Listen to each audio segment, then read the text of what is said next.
The seagull in flight embraces the air within its wings, to float up the sky and sail through it gracefully, with little effort and great ease. The sky is its second home. It is a sweet harbinger of the sea. If only their voice were as entrancing as their look in flight.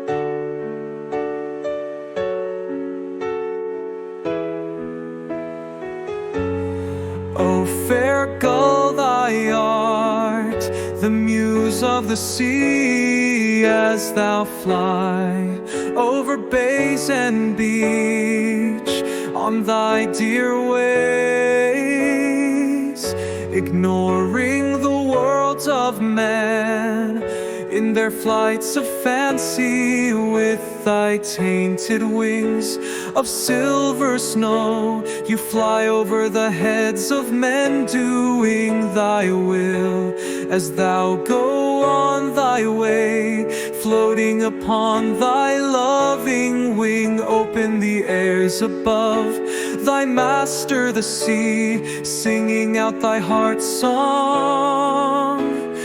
Thou art as much as a song of the sea, as the sound of the rolling ocean song.